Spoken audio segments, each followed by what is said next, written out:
What's up, everyone, and welcome to the weekly Q&A.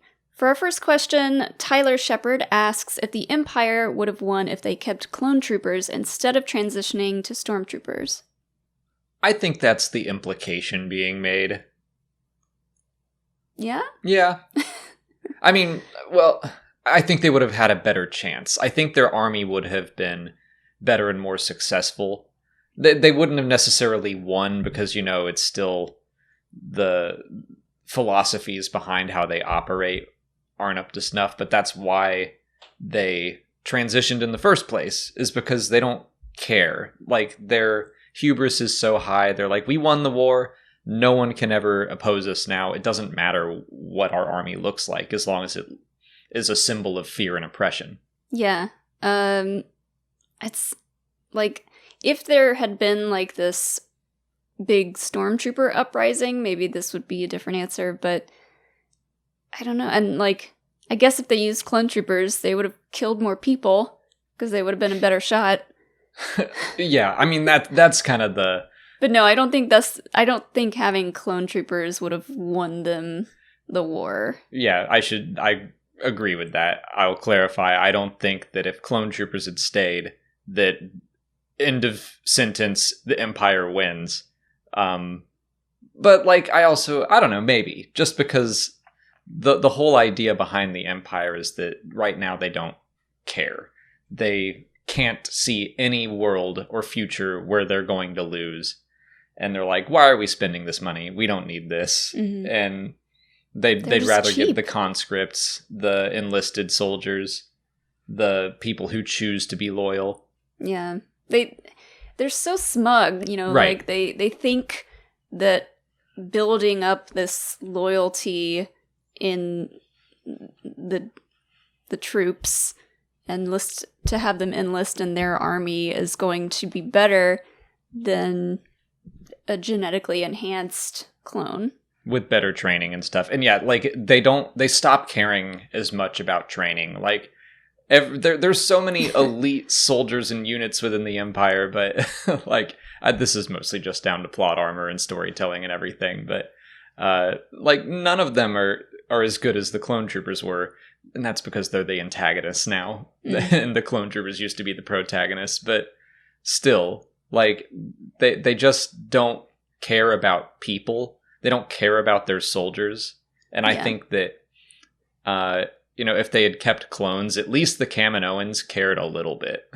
And even if they had kept clones, the Empire would have still treated them as you're a number. Right. They weren't going to be like the Jedi who let them have nicknames and get face tattoos and have personalities, and they didn't, like, they wouldn't allow them to create bonds and friendships. They would just be like, don't take your helmet off. Here's your number. Mm-hmm. Scoot. Yeah. The Kaminoans at least cared about the training. Like, the training for Imperials seemed to be less about skill. Like, they're just like, you're cannon fodder to us. We don't care. And it's more about, like, the brainwashing, the intense loyalty, the willingness to just be cannon fodder. Nate Taggart and President Bubbles both want to know why Tarkin called the volunteer troops conscripts instead of enlisted soldiers. So the question around this is more about, like, they were enlisted soldiers. They volunteered. Conscripts are more people from planets who have been dominated, conquered, and then forced into Imperial service. Mm-hmm. I liked this question being second because I think it kind of leads into the same thing where just the Empire doesn't care. I think they view everyone as the same. Yeah, and it also takes me back to that Bad Batch episode where those, what do they call them? I don't know what you're talking about. the elite members from that episode. Yeah, the new Imperial troops, the elite squad, whatever. When they're being checked out by, like, the droids in the medical room, I remember the girl saying something like, I mean, this is our only option, really. Like, the guy said something about it being the Empire treating him better than the Republic did. I don't remember what anyone else said. It felt like she was kind of like, this is the next best thing to what we know how to do. Sure. But the point being is that they are volunteers, so they should have been called enlisted troops. Why was Tarkin referring to them as conscripts? And I think it's because they just view anyone, like even conscripts, they're like, yeah, you're a volunteer. We'll call you a volunteer. It doesn't matter. The terminology just this is just doesn't matter to Tarkin Tarkin being Tarkin and wanting to use fancy words. Mr. J.D. Rice asks if Luke would have fallen to the dark side if Vader hadn't stopped him from killing the Emperor. I think that's the implication. Yeah, I mean, he may have fallen, but I don't think that would have, like, fully tipped him into the dark side. I kind of think it would have. Those are at least the stakes as they're presented. Is that the Emperor's like, strike me down in all of your hatred and your journey towards the dark side will be complete.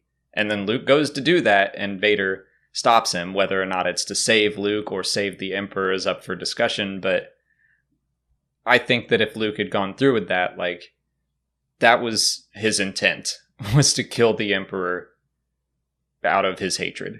Yeah. I wonder what Vader would have done then. I mean, Vader wanted them to team up and rule the galaxy. Yeah. So, who knows? Maybe they still would have fought. Maybe Luke would have still had, like, these good intentions of, no, I have to take control of the Empire so that I can save my friends. Basically what Palpatine tempts Rey with in The Rise of Skywalker.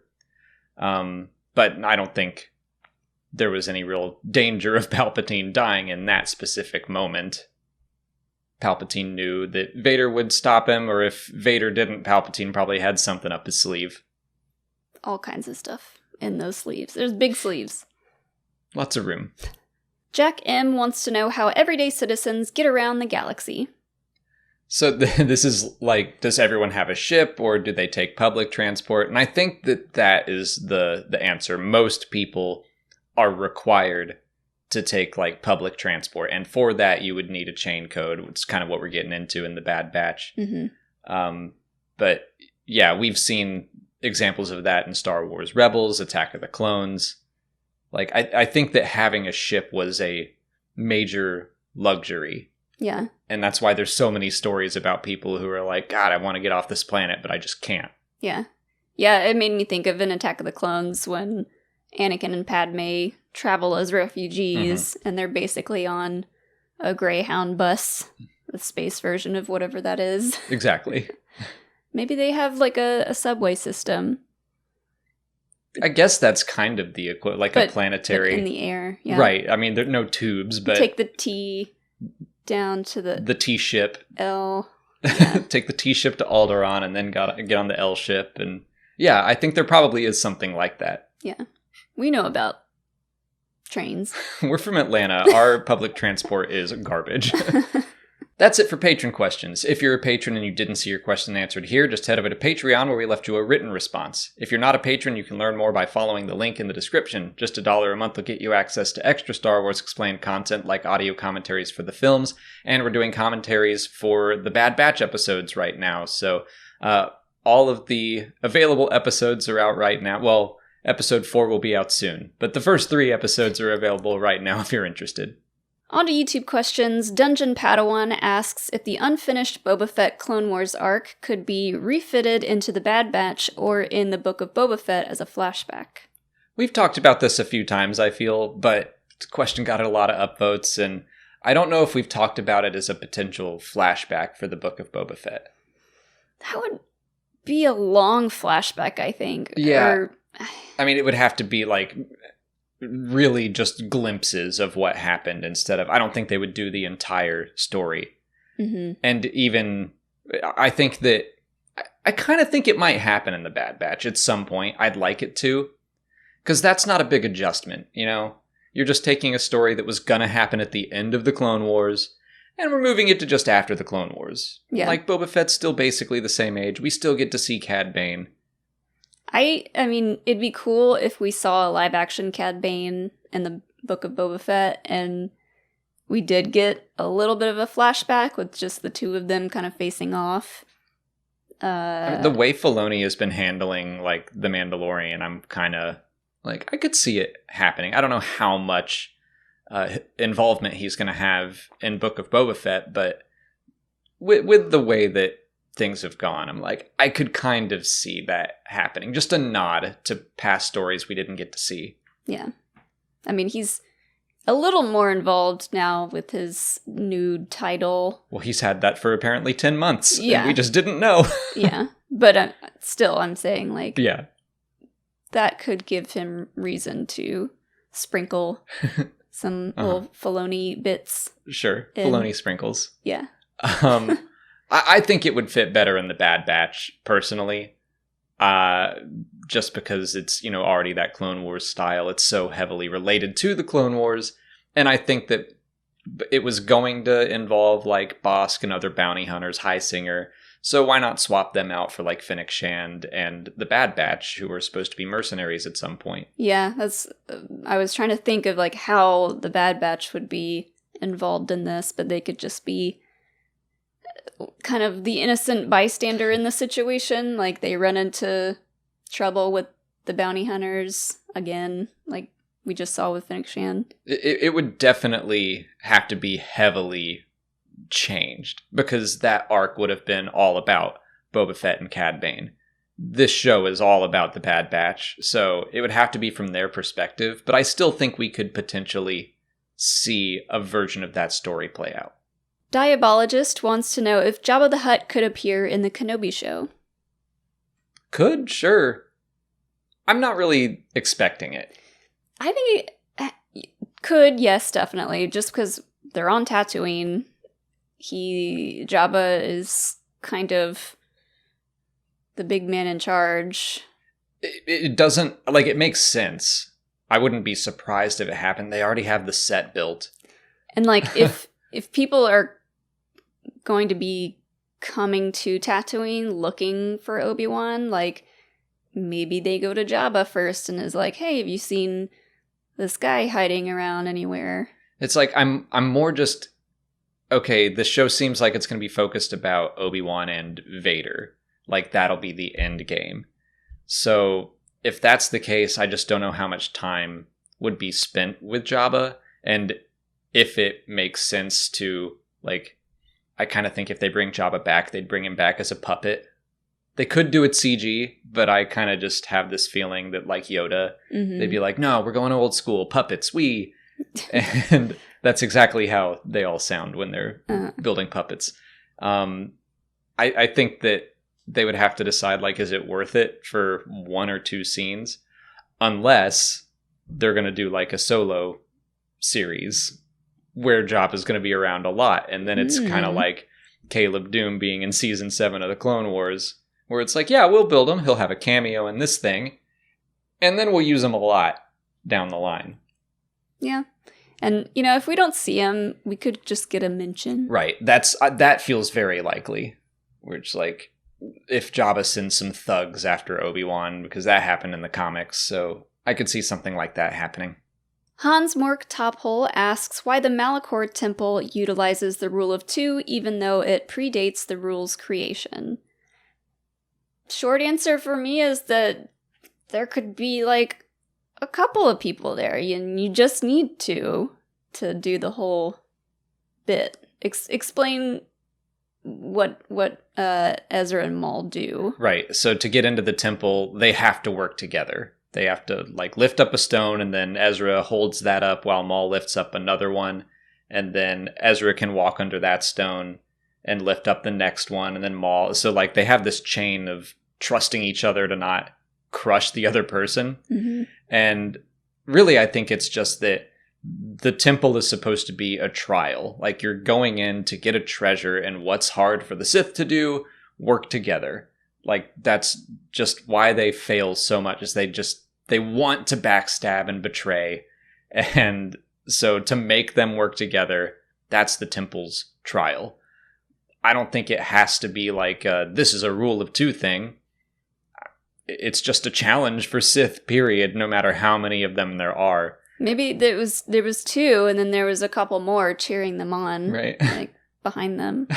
You can do it. Yeah. That seems so not Sith, but I love it. Little Sith cheerleaders. They're doing it! What an inspiration. But I also think that even when there were a bunch of Sith, they still had the master-apprentice situation going on. Mm-hmm.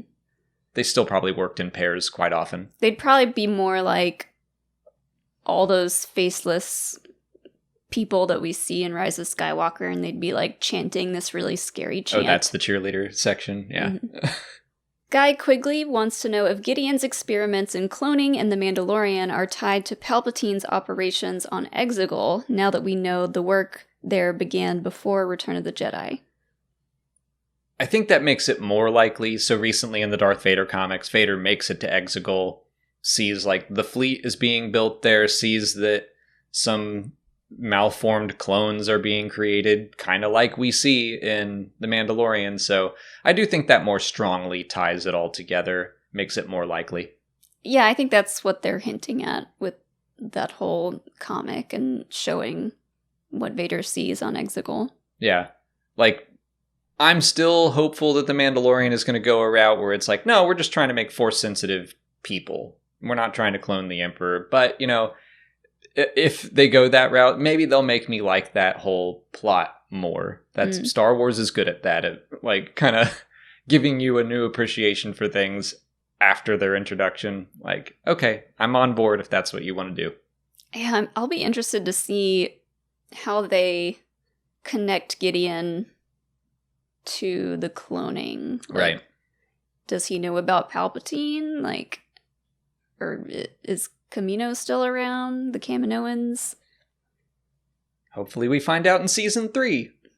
Fingers crossed. That's all the time we have for questions today. If you want to leave a question for next week's video, just put it in the comments below or sign up for Patreon to join our weekly Q&A discussion. If you haven't already, please like this video, subscribe to the channel. Follow us on Twitter, Instagram, Facebook, and Twitch. And as always, thanks for watching, and may the Force be with you.